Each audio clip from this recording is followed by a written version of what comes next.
Welcome to the channel. If you enjoy this video, don't forget to click like and subscribe to stay updated with our latest content. Your support helps us create more awesome videos for you. Let us know what you think in the comments below. Enjoy the video. She saw something we didn't. And now that something is all I see. The official name was the Cognitive Phenomenology Project, but everyone, even those of us within the sterile, windowless confines of the agency, just called it Mary's Room. It began as a philosophical thought experiment, the knowledge argument, a seemingly abstract debate made horrifyingly tangibly real. The concept was deceptively simple. A hypothetical woman, Mary, who had never seen color, confined her entire life to a black and white room. She studied the world through books, academic papers, and a specially modified monochromatic television screen.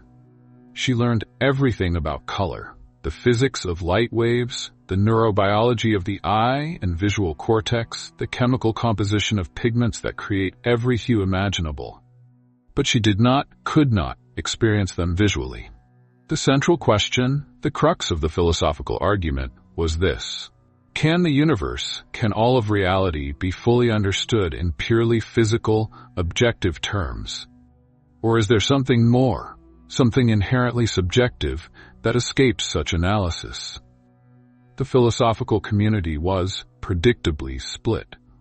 Some believed that Mary, with her exhaustive theoretical knowledge, would learn absolutely nothing new upon seeing color. They argued that all information, even the experience of color, could be reduced to physical processes.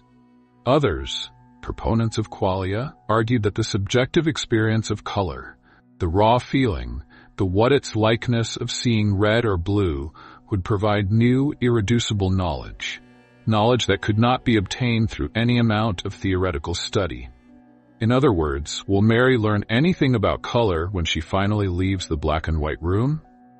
It was meant to be a thought experiment, a theoretical exercise.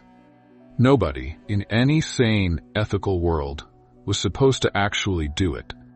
But sanity and ethics were commodities in short supply within the agency. In 2007, a clandestine group of researchers, operating under the umbrella of this shadowy organization, an organization I will, for my own safety and perhaps yours, only refer to as the agency, decided to find a definitive answer. The experiment they designed, the methods they employed, would have been condemned by every ethics board, every human rights organization, every sane government on the planet. But these were not ethical scientists, and this was, most emphatically, not an ethical organization. I should have known. I should have seen the warning signs. My initial recruitment had been so seductive. I was a young, ambitious neuroscientist, fresh out of university, brimming with idealistic notions of using my knowledge to unlock the secrets of the human mind. The agency, with its promises of unlimited funding, cutting-edge technology, and the chance to work on projects of global significance, seemed like a dream come true. The recruiter, a smooth-talking man named Mr. Sterling, had emphasized the agency's stated mission, to explore the frontiers of human consciousness, to push the boundaries of what is known, to unlock the full potential of the human mind. I was naive. I believed him. My early work was relatively benign, analyzing EEG data, designing cognitive tests, writing reports. I was kept at arm's length from the truly sensitive projects, but I heard whispers, rumors of experiments that pushed the boundaries of ethical conduct, of subjects who disappeared, of results that were classified beyond top secret. I tried to ignore it, to rationalize it, to tell myself that it was all for the greater good, that the potential benefits outweighed the risks. But the doubts gnawed at me. Then came Mary's Room. I don't know how they found the baby, and a part of me, the part that still clings to some shred of decency, desperately doesn't want to know. Whether a desperate parent, seduced by promises of money or coerced by veiled threats, willingly gave her up, or whether, and this thought makes my stomach churn, one of the scientists intentionally bred her for the experiment, the result remains the same. A profound, unspeakable tragedy. A life stolen before it had even truly begun. A newborn baby, named Mary, a cruel irony, a twisted homage to the philosophical concept that inspired this horrifying experiment, was placed in a specially constructed cell. It was white, windowless, the walls lined with thick, sound-absorbing foam. The room was designed to be a sensory vacuum, a void, devoid of any color whatsoever. She was blindfolded whenever her designated caretaker, a woman we only knew as Nanny, entered the room to provide food, meticulously formulated, flavorless formula, and fresh clothes. These clothes were always the same, a black onesie, with coverings like mittens and socks to cover her tiny hands and feet. This was, ostensibly, to prevent any accidental glimpse of color, any contamination of the experimental parameters. She was also made to wear a facial covering, a tight-fitting balaclava that covered her entire head except for her eyes, which were fitted with specially designed black contact lenses. There was no mouth slit to avoid her seeing the color of her own lips, the pink of her tongue. Nanny, in a mirror image of this grotesque attire, wore the exact same outfit every time she entered the room. The uniformity, the utter lack of visual stimulation, was intended to create a perfect sensory deprivation chamber. To put it simply, Mary's daily outfit was horrid. Barely any more humane than a straitjacket and a bag over the head, a deliberate and systematic stripping away of her humanity. There was no room for error, no margin for accidental exposure. Mary was watched, constantly, by at least one person at all hours of day and night, via a network of hidden cameras, their lenses cold and unblinking. Should she, in a moment of infantile curiosity, try to sneak a peek at the color of her skin or eyes, she would receive 100 volts in the collar attached to her neck. The collar, a cruel black band, a constant, tangible reminder of her confinement and the agency's absolute, unwavering control. But more terrifyingly than the physical restraints, more insidious than the constant surveillance, was the simple, chilling fact that Mary was exceptionally well-trained, conditioned through a brutal regimen of positive and negative reinforcement to fear color, to associate it with pain, with punishment. She never, in her 18 years of imprisonment, not even once, attempted to remove her blindfold, her coverings, to glimpse the forbidden world of hues and shades. She was, in a way, a willing prisoner, having never known anything else, having been molded, shaped into the perfect experimental subject. I often wondered if she would have even tried to leave if the door had been left standing ajar. This thought haunted me, a constant, nagging reminder of the agency's power, their ability to break a human spirit, to erase individuality, to create a blank slate upon which they could write their own twisted narrative. The measures taken seemed at first excessive. Copious precautions had been implemented to ensure no reflective surfaces would be allowed within the room. Even the television monitor, Mary's only window to the outside world, was fitted with a specialized anti-glare screen.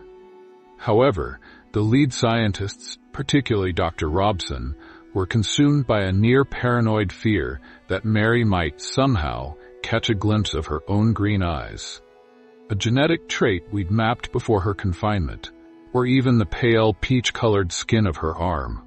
Any such exposure, they believed, would dirty the results, compromise the integrity of the experiment. Black and white. Those were the only shades, the only visual stimuli that Mary was permitted to perceive. A binary world for a singular mind. My role in the agency, my specific contribution to this monstrous project, was as a data analyst. I was tasked with monitoring Mary's brainwave activity, analyzing the complex patterns of electrical signals emanating from her developing brain. I spent countless hours staring at scrolling waveforms, at spectral analyses, at topographic maps of brain activity, trying to decipher the secrets hidden within the seemingly random fluctuations. It was tedious work, demanding, requiring meticulous attention to detail. But it also gave me a strange, unsettling, intimate connection to Mary. I felt like a voyeur, peering into the innermost workings of her mind, yet utterly powerless to help her, to alleviate her suffering. And when Mary started walking and talking, when she began to exhibit the first signs of language acquisition, Nanny stopped entering the room entirely. Fresh food, still the bland, colorless formula, and clean clothes, the same black onesie, were delivered through a horizontal slit in the heavy steel door. Mary was always instructed, via a speaker system, to wear a blindfold before changing or using the bathroom.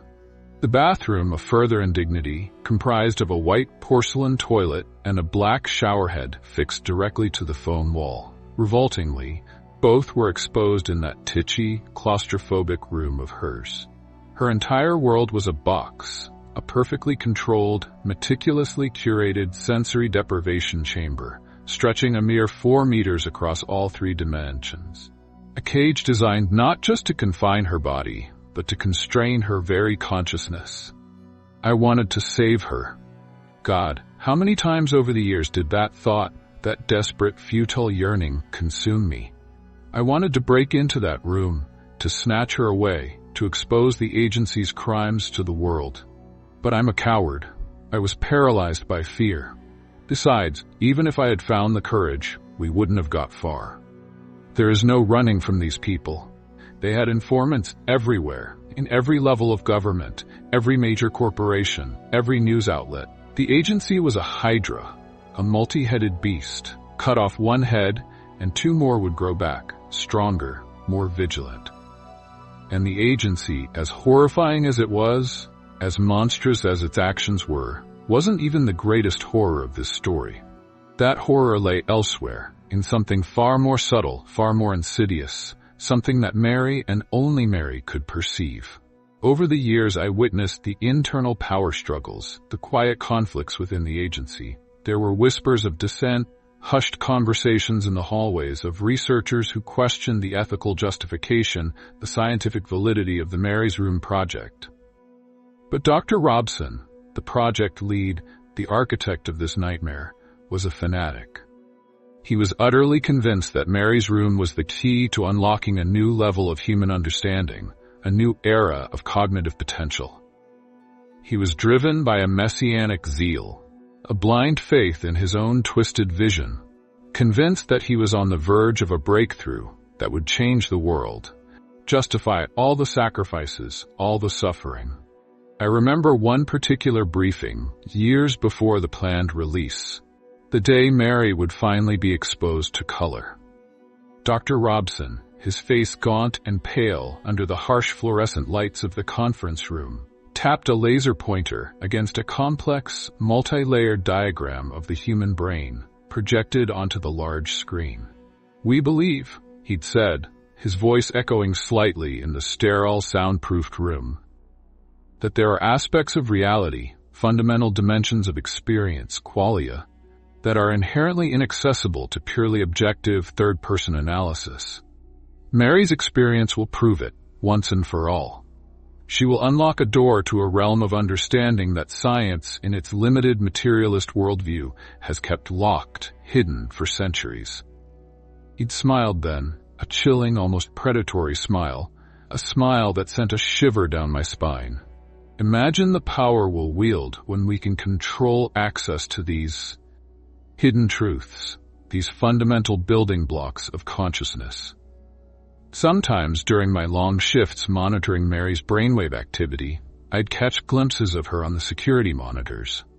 She would sit for hours, utterly still, staring at the blank white wall, her head tilted slightly to one side as if listening to some faint, inaudible sound, some whisper from a dimension beyond our comprehension. Once, I saw her trace intricate, swirling patterns on the wall with her finger. A strange, almost ritualistic movement, a subconscious expression of something she couldn't consciously articulate. I reported it, of course, meticulously documenting the observation in my log, but Dr. Robson dismissed it as random neural firing, meaningless noise. He didn't want to see anything, hear anything, that didn't fit neatly into his preconceived narrative, his grand overarching theory. He was blinded by his own ambition, deafened by the echo of his own convictions. The books and television shows Mary was allowed to consume were carefully curated, meticulously vetted, stripped of any reference to the subjective experience of color. They described colors in purely scientific terms: wavelengths of electromagnetic radiation, the physiology of the retinal cones and rods, the chemical composition of various pigments. But they never attempted to convey the feeling of color, the qualia, the raw, subjective, ineffable experience of seeing red or blue or green. It was a deliberate, calculated omission designed to highlight the gap, the chasm, between abstract theoretical knowledge and concrete sensory experience. Mary's dreams, as far as we could tell from the subtle fluctuations in her brainwave activity, from the rapid eye movements that occurred during REM sleep, were also in black and white. A monochrome world, even in her unconscious state. But sometimes, late at night, when the facility was quiet and I was alone in the monitoring room, I would observe fleeting, chaotic spikes of activity. Strange, anomalous patterns that didn't correspond to anything we understood, anything we had documented in the existing literature on sleep and dreaming. It was as if something was trying to break through, something lurking just beyond the confines of her carefully constructed, colorless reality, something struggling to be born. On Mary's 18th birthday, the day designated for her release, the day she would finally be exposed to the world of color, Dr. Robson delivered a pre-recorded message over the speaker system in her room. His voice, usually cold and clinical, was tinged with a barely suppressed excitement. "Happy birthday, Mary," he said, the words echoing slightly in the confined space of her cell. "Thank you," the girl responded, her voice meek, hesitant, almost childlike. "Will there be chocolate cake this year?" "I wasn't fond of the lemon last year, you see. I did wonder, am I allowed to ask what flavor it will be this time? I've read so much about the different types of cakes, you see, in the culinary texts. I read that red velvet is quite good, although of course I have no experiential basis for comparison." "Today, we'll be celebrating in a different way, Mary," Robson replied, his voice betraying a hint of impatience. "Do you know your age?" "I'm 18, she croaked, a slight tremor in her voice. "Does that mean?" She had been excited momentarily at the prospect of cake, a small, pathetic pleasure in her otherwise barren existence. But the sudden change in Dr. Robson's tone, the subtle shift in his inflection, made her uneasy. A primal instinct, owned by years of subtle manipulation and control, warned her that something was different. Something was about to change. "Yes, Mary," Dr. Robson confirmed, his voice now resonating with a barely contained triumph. "Today, you leave the room." "I'll see color?" she asked, her voice barely a whisper, a mixture of anticipation and a deep, underlying fear. Any sane, well-developed human being, raised in a normal environment, would have been overwhelmed with joy, with relief, at the prospect of freedom, of escaping their prison. But Mary had no concept of freedom, no understanding of what it meant to be outside. She had no concept of a prison. Her entire life, her entire reality had been confined to that small white room. She had no understanding that this childhood, this upbringing, had been abnormal, worse than abnormal. It was a grotesque, inhuman experiment, a violation of the most basic human rights. To keep Mary compliant, to ensure her continued cooperation, her education had been rigidly controlled, meticulously curated. The books she was allowed to read, the television programs she was allowed to watch, purposefully omitted any dangerous ideas, any concepts that might challenge the agency's control, that might awaken a sense of rebellion, of resistance. The result of that systematic deprivation, that intellectual and emotional starvation? A girl who was not yearning for escape, for freedom, but for something far more limited, far more controlled, the experience of color. "Yes, Mary, you will see color. Nanny is already on her way to fetch you," Dr. Robson said, his voice thick with anticipation. We watched, a silent, rapt audience, on the closed-circuit camera feed in the operational room. The atmosphere was tense, electric, charged with a mixture of excitement and a deep, unacknowledged unease. Nanny unlocked the heavy steel door to Mary's room, the metallic clang echoing through the speakers.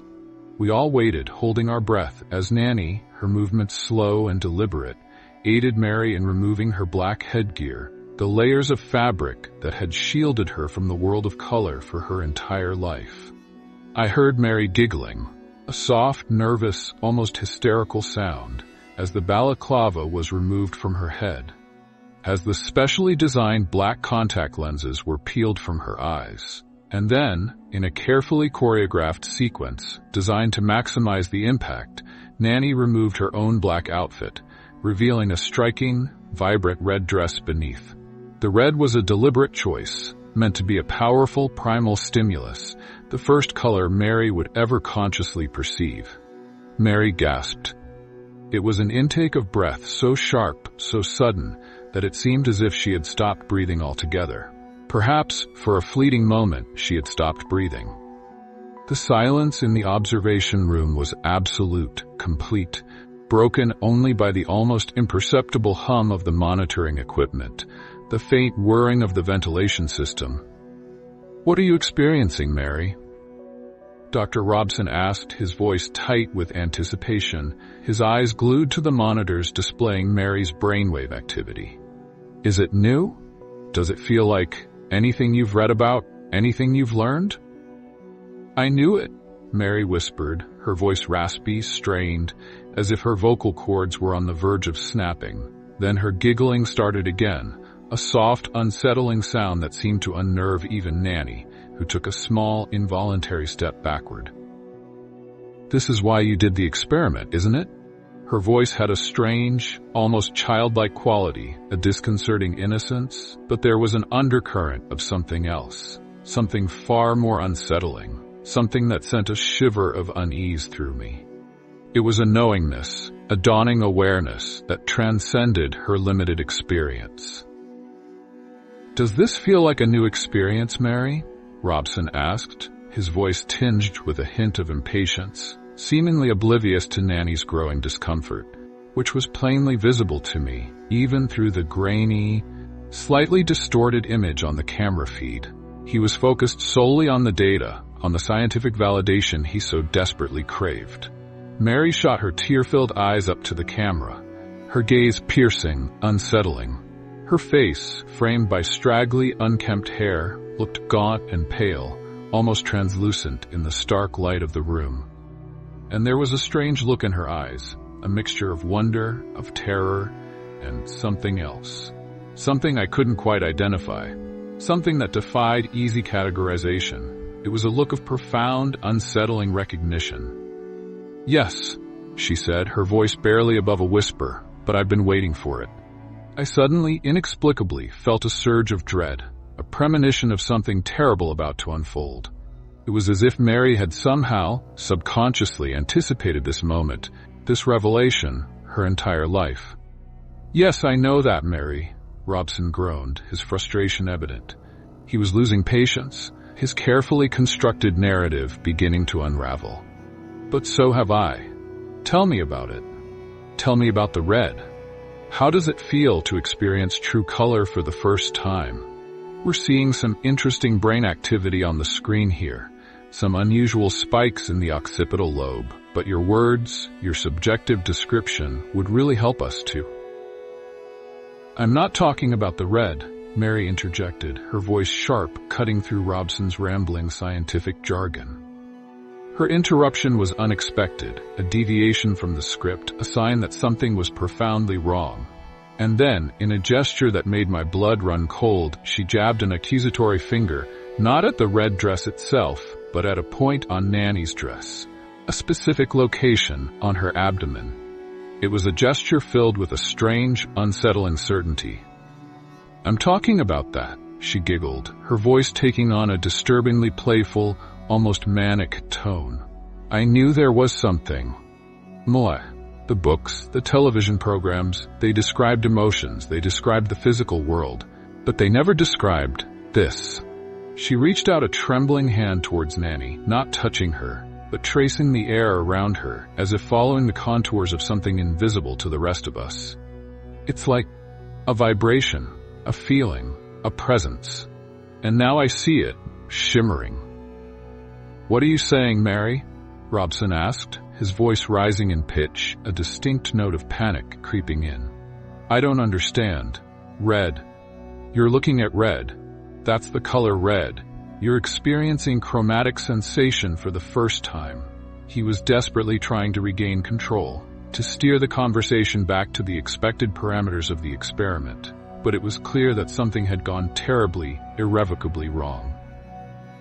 "Red and the second color," she insisted, her voice unwavering, her gaze fixated on Nanny's abdomen. "The color you didn't describe in the books. The color you deliberately omitted from all the educational materials. None of the adjectives you've used, none of the scientific descriptions, none of the wavelengths and frequencies describe this one. Red is just as stark, powerful, and passionate as described. The blue color of Nanny's eyes is as soothing and tender as described. Although I must say, the reality is far more profound than any description could convey. But this other color on her dress, it's just..." She trailed off, her eyes widening, her pupils dilating, as if struggling to process something beyond her comprehension. "What other color?" Robson cried, his voice now bordering on hysteria.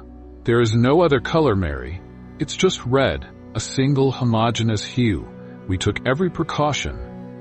He was losing it, his composure shattering, his scientific objectivity crumbling in the face of this inexplicable anomaly. "Right here!" Mary yelled, her voice cracking with a mixture of terror and a strange, unsettling excitement as she lunged forwards and prodded Nanny in the abdomen at the precise spot she had been pointing to. The woman in the red dress, Nanny, our carefully selected, meticulously vetted caretaker, jumped backwards, clutching her stomach, her face contorted in a mixture of surprise and pain. And then Mary's eyes went wide, wider than I had ever seen them, filled with a dawning horror, a realization that seemed to shatter her very sanity.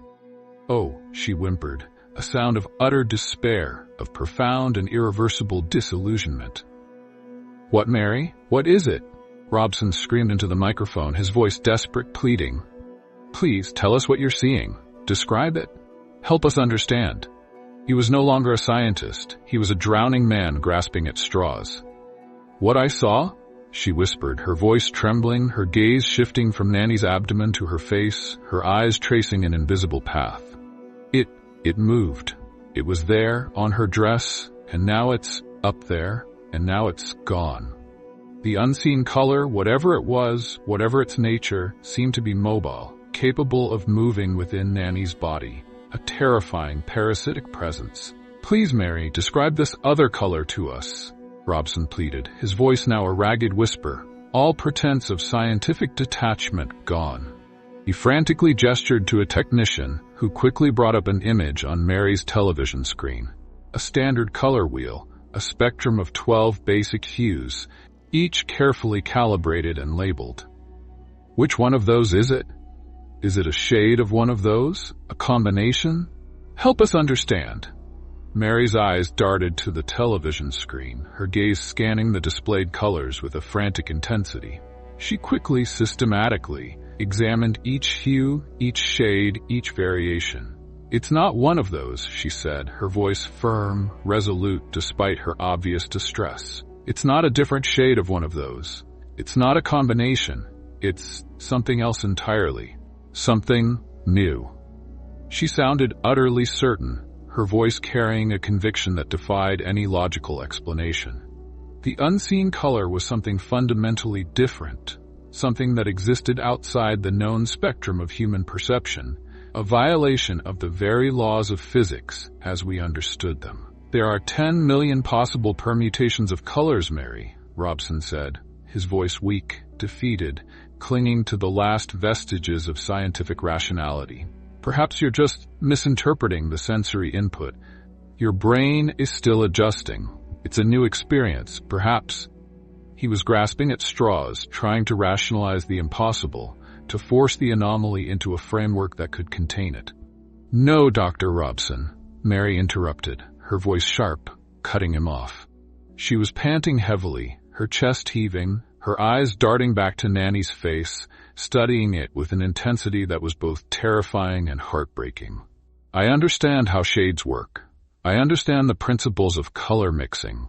The shade of blue on the screen, the specific wavelength, differs slightly from the color of Nanny's eyes. But that other color, it wasn't included on the screen. It wasn't described in the books. It wasn't allowed. It was..." She paused, her breath catching in her throat, her eyes widening even further, if that were possible. The unseen color was not just something new. It was something forbidden, something that had been deliberately concealed, suppressed, hidden from humanity. Mary stopped speaking, her body going rigid, her eyes widening with a horror that transcended anything I had ever witnessed. Then, in a voice barely above a whisper filled with a profound and inexplicable sorrow, she said, "I'm sorry." Nanny frowned, her expression a mixture of confusion and concern. "That's okay, Mary. I know you didn't mean to poke me. It's all right. You're just excited, overwhelmed."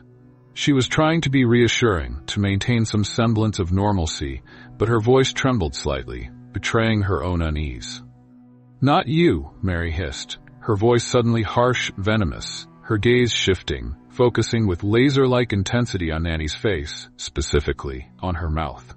She leaned forward, her body trembling, trying to peer into Nanny's mouth, as if searching for something hidden within. I'm sorry I saw you."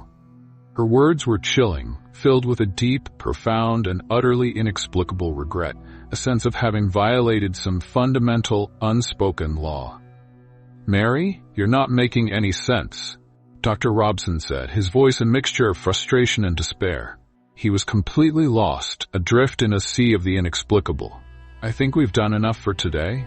We'll continue tomorrow. We'll analyze the data. We'll try to understand." He was trying to regain control, to shut down the experiment, to retreat to the familiar comfort of scientific procedure, but it was far too late. The genie was out of the bottle. The Pandora's box had been opened. "I wasn't supposed to see it," Mary moaned, her voice rising in pitch, becoming increasingly frantic, hysterical. She recoiled, shooting backwards, her body slamming against the padded foam wall of her cell. She seized clumps of her straggly, unwashed hair, pulling at it with a desperate, self-destructive energy. "Oh God, why don't you see it? It's everywhere. It's Nanny. It's in you."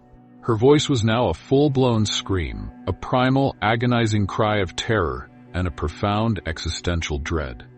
Nanny, her face ashen, her eyes filled with a mixture of fear and a dawning, horrifying understanding, looked up at the camera, her gaze meeting mine through the lens. "I'd like to step outside now, Dr. Robson," she said, her voice trembling, barely a whisper. She was no longer the calm, controlled caretaker. She was a terrified woman, confronted with something she could not comprehend, something that threatened her very existence. Dr. Robson, his face a mask of despair and disbelief, sighed heavily, pinching the bridge of his nose between two trembling fingers. "Fine, Nanny," he said, his voice defeated, resigned. The experiment, his life's work, had spiraled completely out of control. Nanny had already spun on her heel, intending to leave the room to escape the horror, regardless of whether Robson gave her permission or not. Mary's screams, her frantic accusations, her evident terror had shattered her composure, her carefully constructed facade of normalcy. But she barely managed to take a single step before her body froze, locked in place, as if held by some invisible force. And then Nanny began to judder, to vibrate, like a fleshy, grotesque bobblehead doll. A low, guttural humming sound filled the room, a deep, resonant vibration that seemed to emanate from within her very being, shaking the air, rattling the equipment in the observation room. I felt a sudden, intense wave of heat across my skin, a burning sensation that made me gasp. And then a fraction of a second later, there came a thunderous, ear-splitting explosion. Skin, blood, bone fragments, and shredded remnants of the red dress flew outwards, propelled by an unimaginable force. Nanny had spontaneously, violently, imploded. The force of the explosion was so great that it splattered the white walls of the room with a grotesque mosaic of gore, turning Mary's pristine, colorless prison into a charnel house. Screams erupted in the observation room. Some of my colleagues fled, their faces contorted in terror, their carefully cultivated scientific detachment shattered. Others fainted, collapsing in their chairs, overwhelmed by the sheer horror of what they had witnessed. Still others simply froze, their eyes wide and unseeing, their minds unable to process the reality of what had just happened. I don't even know whether any of them noticed it, the truly horrifying detail that I, in my state of shock and terror, almost missed. Noticed Mary, in the midst of the carnage, calmly, deliberately, clawing out her own eyes, her fingernails digging into the soft tissue, leaving streaks of blood and tears across her cheeks. It was a desperate, self-inflicted act of mutilation, a final, irreversible attempt to escape the sight, the knowledge of the unseen color. "I'm sorry," the eyeless woman wailed, her voice a raw, guttural scream, filled with an unimaginable agony, a mixture of physical pain and a profound existential despair. "I didn't know. I wasn't supposed to see. Please, forgive me. I'll never see you again. I promise. I'll never." Her words were incoherent, fragmented, a jumble of terror, guilt, and a desperate, futile plea for forgiveness. As I watched, transfixed by horror, I saw a trail of blood, Nanny's blood, seemingly pulled, drawn across the floor from the epicenter of the explosion towards the heavy steel door of the cell. It was as if some unseen force, some invisible entity, was painting a path, a grotesque, crimson trail, leading out of the room. A deep, primal dread filled my chest, a cold, sickening certainty that something terrible, something beyond human comprehension, had been unleashed. I realized then that my fleeing colleagues, the ones who had run screaming from the room, had the right idea. Instinct, pure, unadulterated survival instinct, took over. I turned and followed, fleeing in blind terror, leaving Dr. Robson and my frozen, catatonic co-workers behind, abandoning them to whatever fate awaited them. I have no memory of leaving the building, of navigating the labyrinthine corridors, of reaching the parking lot, of getting into my car. The details are lost, erased by the sheer terror of the experience. But I must have done those things. I must have driven home somehow on autopilot, my mind a blank slate, my body operating on pure instinct. Otherwise, I wouldn't be here. Wouldn't be sitting here, in the flickering light of my laptop screen, desperately trying to make sense of the impossible, to record this testament, this warning, before it's too late. The drive home, as I said, was a blur, a void in my memory. The radio, I vaguely recall, was playing some upbeat, saccharine pop song, the cheerful melody a grotesque counterpoint to the horror that was replaying itself endlessly in my mind. I couldn't hear the music, though. All I could hear were Mary's screams, Nanny's sickening implosion, the wet, tearing sounds of flesh and bone being ripped apart, and I kept glancing compulsively in the rearview mirror, half expecting to see something following me. A distortion in the air, a shimmer, a presence, something wrong, something that shouldn't exist. My apartment, usually a sanctuary, a place of comfort and refuge, felt alien, hostile. The familiar objects, the worn armchair, the overflowing bookshelf, the framed print of a Van Gogh landscape, the vibrant colors now a source of profound unease, seemed to mock me with their normalcy, their mundane, everyday existence. How could the world just continue? How could life go on, when such horrors existed, when such fundamental laws of reality could be so violently, so inexplicably broken? I drew the curtains, plunging the room into a twilight gloom, a suffocating darkness that felt strangely comforting. I couldn't bear the thought of the sunlight, of the ordinary colors of the world, colors that now seemed tainted, suspect, hiding something. else beneath their familiar surfaces. I felt a prickling sensation on my skin, a phantom echo of the intense heat I'd felt in the observation room just before Nanny imploded. It was as if the unseen color, the entity, was already reaching out, touching me, changing me. I tried to sleep, to escape into the oblivion of unconsciousness, but every time I closed my eyes, the images returned, vivid, horrifying, inescapable. I saw Mary's face, her empty sockets bleeding, her mouth twisted in a silent, eternal scream. I saw Nanny's body, or rather the grotesque, fragmented remains of her body, the spray of blood and viscera painting the white walls of the room in a macabre, abstract mural. And I saw, or rather felt, the unseen color. Not in the room, not physically there, but in my mind's eye, a presence, a sensation, a wrongness, a fundamental violation of the natural order, of the very fabric of reality. The hours crawled by, each one an eternity. I paced the room back and forth, my heart hammering against my ribs, my breath coming in short, shallow gasps. I considered calling the police, reporting what I had witnessed, but the thought was absurd, laughable. What could I possibly say? I witnessed a woman spontaneously explode because a girl who'd only ever seen black and white saw a color that doesn't exist. A color that breaks the laws of physics. They'd lock me up, dismiss me as a delusional madman. And the agency, they'd find me. They always found people who knew too much. Disappearances were their specialty. I considered going back to the facility, confronting Dr. Robson, demanding answers, some explanation, some semblance of meaning in this chaos. But I knew, deep down, that it was a futile, suicidal gesture. Robson was a fanatic, a true believer in his twisted hubristic science. He wouldn't listen to reason. He wouldn't acknowledge the horror he had unleashed. He'd probably welcome the entity, see it as the ultimate validation of his theories, the final proof of his genius.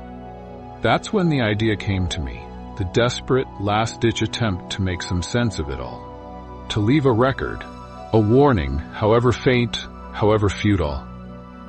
I decided to write this, to document everything that had happened, to describe the experiment, Mary's imprisonment, the agency's ruthlessness, the moment of the release, Nanny's horrific death, Mary's self-mutilation, the escape. I needed to get it down, to externalize the horror, to share it, even if it meant risking exposure, risking everything. I sat down at my laptop, my fingers trembling on the keyboard, my mind racing. I tried to be as precise, as objective as possible, to describe the events in a clear, coherent manner. But it was difficult, almost impossible. How do you describe something that defies description, something that exists outside the realm of human language, of human understanding? How do you convey the feeling of the unseen color, the sense of profound wrongness, of something fundamentally alien, something that shouldn't exist?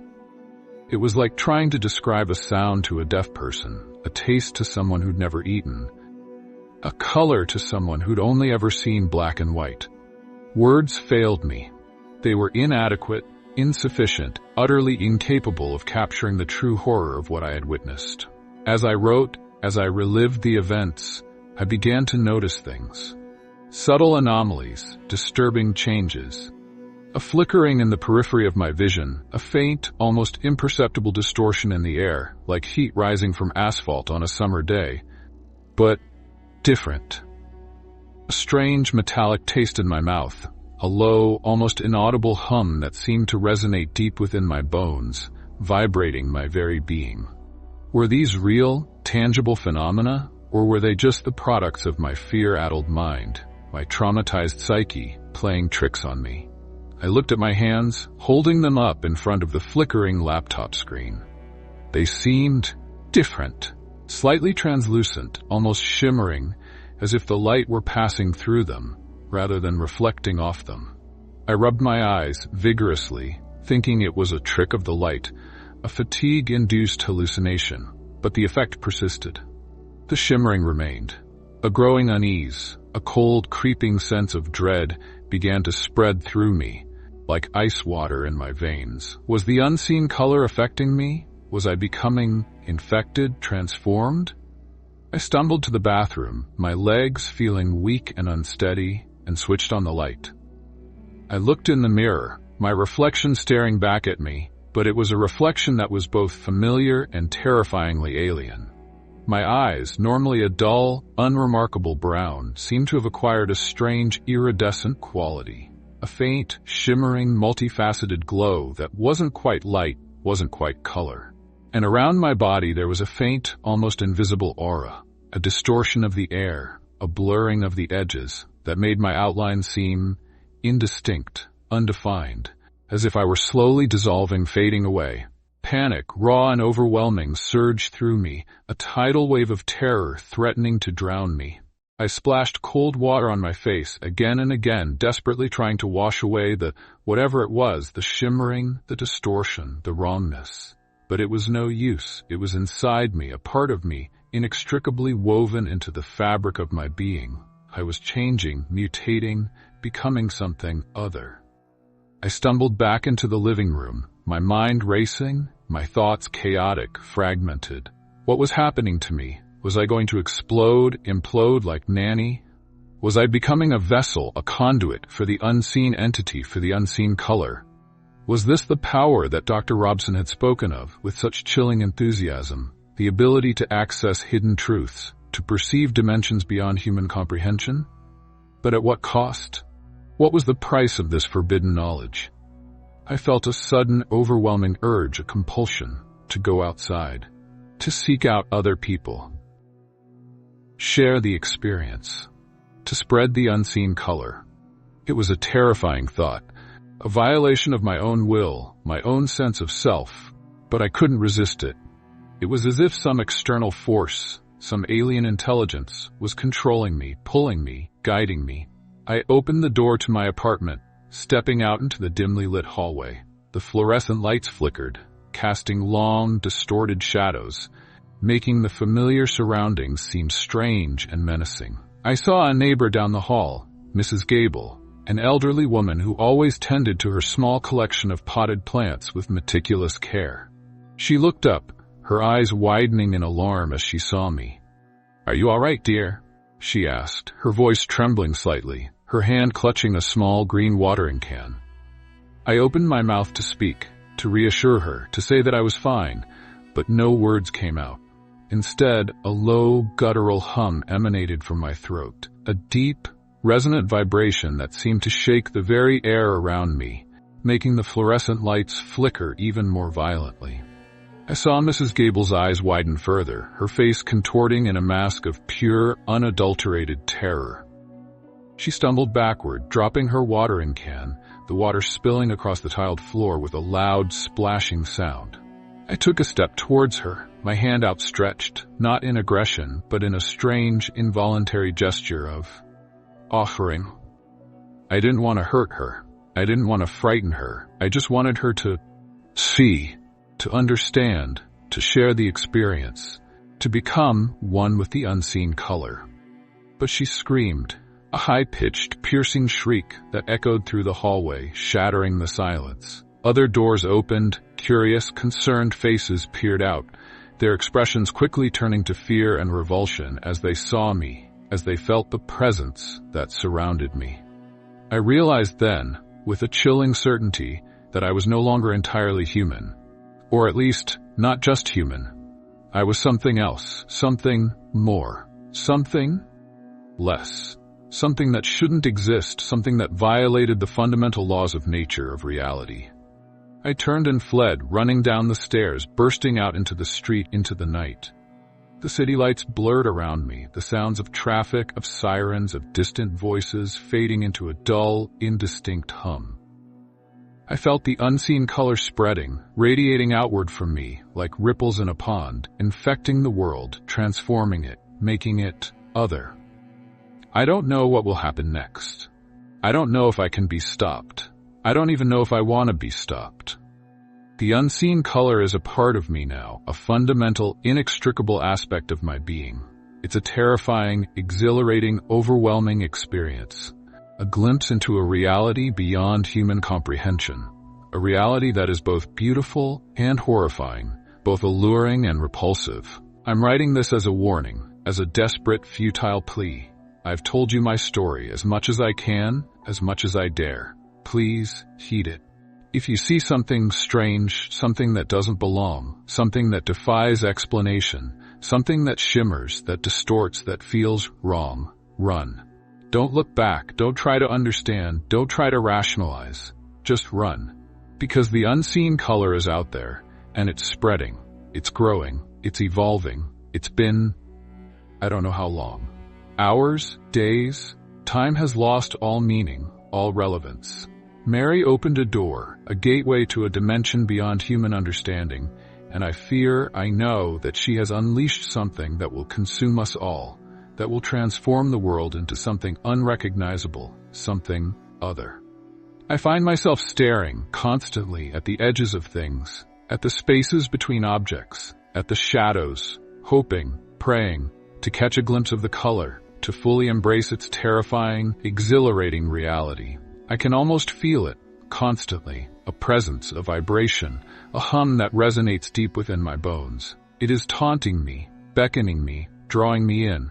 I feel as though I'm going insane, or perhaps I've already gone insane. Perhaps this is what sanity is in this new reality. Is this the end?